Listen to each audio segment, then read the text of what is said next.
roustabouts, the low drifters of the spaceways, men who were hard and strong from repeated knocks, who were looking for a way to work or fight their way up, the lean and hungry of the outworlds. Ryanson glanced across the table at Manning. He was neither lean nor hungry, but he had that look in his eyes. Ryanson had been around the edge for years. His father had traveled the spacers in the commercial lines, and he had seen that look on many men in the fields and mines, in the spaceports, in the quickly tarnished prefab towns that sprang up almost overnight when a plant fall was made. He could recognize it on Manning, despite the man's casual, self-satisfied expression. "You don't have to worry about the colonists here," Manning was saying to the girl.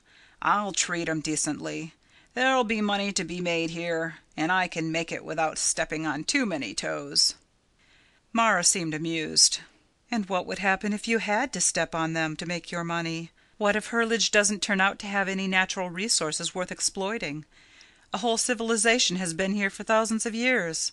What if the colony here starts to falter and the men move on?" Manning frowned at her for a moment, then gave a grunting laugh. "No chance of that. It's like Lee was just saying. This planet is an important discovery. We've got tame aliens here. Intelligent horse faces that you can lead around with a rope on their necks. That alone will draw tourists. Maybe we'll set up an official restricted ground, a sort of reservation." "A zoo, you mean," Ryanson interrupted. Manning raised an amused brow at him. "A reservation, I said. You know what reservations are like, Lee." Ryanson glared at the heavier man, then subsided. There was no point in getting into a fight over ifs and maybes. In the outworlds you learned quickly to confine your clashes to tangibles. "Why did you want to see me?" he said. "I want your preliminary report completed," Manning said. "I've got to have my complete report collated and transmitted within the week, if it's to have any effect on the council. Most of the boys have got them in already. Bruin and Larsborg have promised theirs within 4 days. But you're still holding me up." Ryanson took a long swallow of his drink and put it down empty. The noise and smell of the bar seemed to grow around him, washing over him. It might have been the effects of the tar peck in the drink, but he felt his stomach tighten and turn slightly when he thought of how Earth's culture presented itself, warped itself, here on the frontier edge. Was this land of mercenary, slipshod rush really what had carried Earthmen to the stars? "I don't know if I'll have much to report for at least a week," he said shortly. "Then give me a report on what you've got," Manning snapped. "If nothing else, turn in your transcripts and I'll do the report myself. I can handle it." "What the hell do you mean you don't have much to report?" "Larsborg said the same thing," Mara interjected. "Larsborg said he'd have his report ready in a couple of days anyway." "I'll give you what I've got as soon as I can," Ryanson said. "But things are just beginning to break for me. Did you see my note this afternoon?"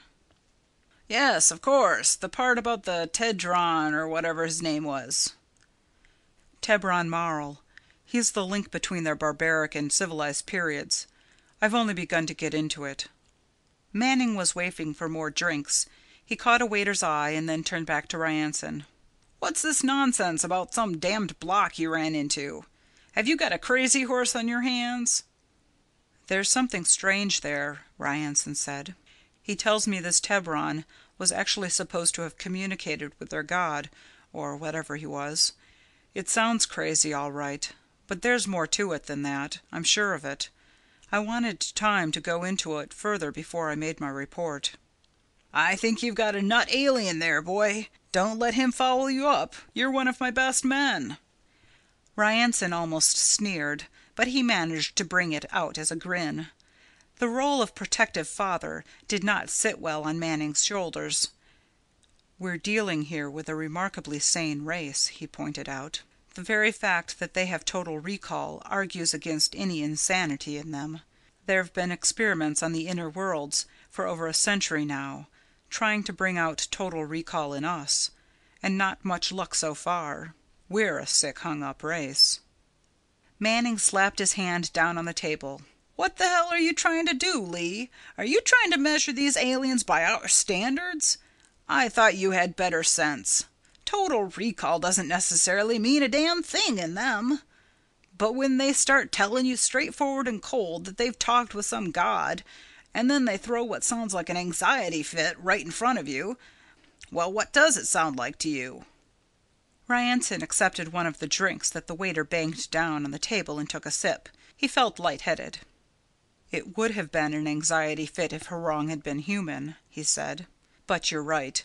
I do know better than to judge him by our standards. No, it was something else."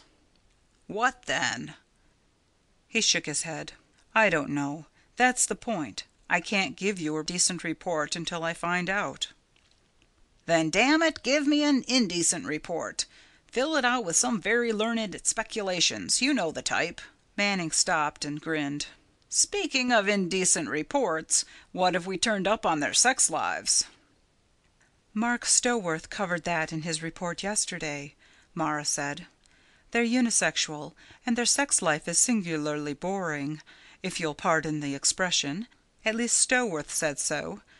If it weren't, I'm sure he'd tell us all about it." Manning chuckled. "Yes, I imagine you're right. Mark is a good boy. Well, look, Lee, I've told you the position I'm in. Now I'm counting on you to get me out of this spot. I've got to transmit my report to council within a week. I don't want to pressure you, but you know I'm in a position to do it if I have to. Damn it, give me a report." "I'll turn something in a few days," Ryanson said vaguely. His brain was definitely fuzzy now from the tar pack. Manning stood up. "All right, don't forget it. Trick it out with some high-sounding guesses if you have to, like I said.